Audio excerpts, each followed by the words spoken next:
रश्मि और अमर लॉकडाउन के चलते डेटिंग ऐप पर मिलते हैं।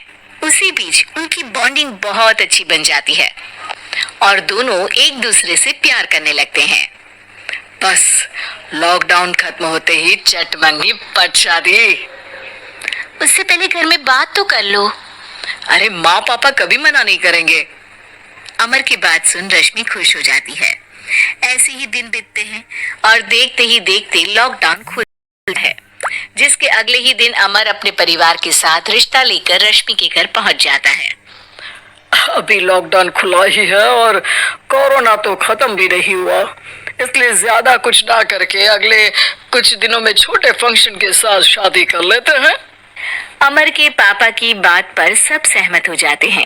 कुछ दिन बाद दोनों की शादी हो जाती है और रश्मि अपने ससुराल पहुंच जाती है। बेटा, शादी तो तूने अपनी मर्जी से कर ली, लेकिन बहू को बोल देना इस घर में हुक्म मेरा ही चलेगा, इसलिए अपना राज जमाने की कोशिश भी ना करें। माँ, रश्मि को यहाँ सिर्फ प्यार, आशीर्वाद और अपनापन चाहिए, पैसा या राज नहीं। बेटी की बात पर सास मुंह बनाए वहां से चली जाती है और अब वो हर रोज रश्मि को परेशान करना और ताने देना शुरू कर देती है। देखो, ये है आजकल की लड़की, इंटरनेट पर लड़कों से बातें करते हुए इन्हें शर्म भी नहीं आती, और यहाँ तो देखो कितनी सीधी सुशील बनकर दिखा रही है। मम्मी, शादी के रिश्ते वाले इंटरनेट ऐप से जब किसी को कोई दिक्कत नहीं है, फिर डेटिंग ऐप के जरिए मिलना किस तरह गलत हो सकता है?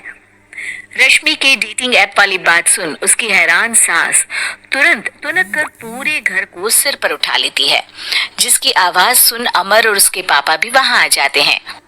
हाय मेरी माता, इतना बड़ा झूठ!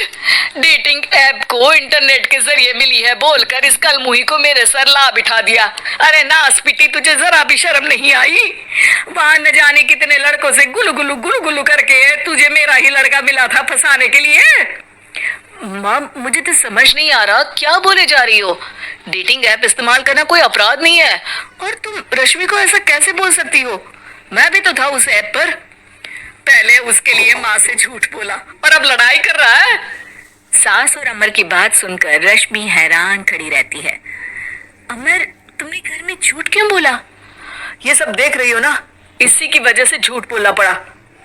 एक तरफ अमर और रश्मि की ये बात चल रही होती है, वहीं दूसरी तरफ सास का नॉन स्टॉप क्लेश सबको परेशान कर देता है। सब एकदम चुप, जो हुआ सो हुआ, अब मुझे कुछ ना सुनाई दे। पति की बात सुन सास चुप होकर वहां से चली जाती है, लेकिन अब वो रश्मि के सिर दुनिया भर के सारे काम डालकर उसका जीना पहले से भी ज्यादा मुश्किल कर देती है। मम्मी, मैं आपका गुस्सा समझ सकती हूँ, आपको जो करना है कर लीजिए, मैं कभी कुछ नहीं बोलूंगी।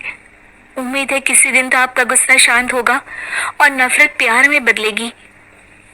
रश्मि की अच्छाई को उसका नाटक समझकर सास गुस्से के 7वें आसमान पर चढ़ जाती है और उसी शाम रश्मि को नीचा दिखाने के लिए अपनी सहेलियों को घर बुलाकर उसकी बुराइयां करने लगती है।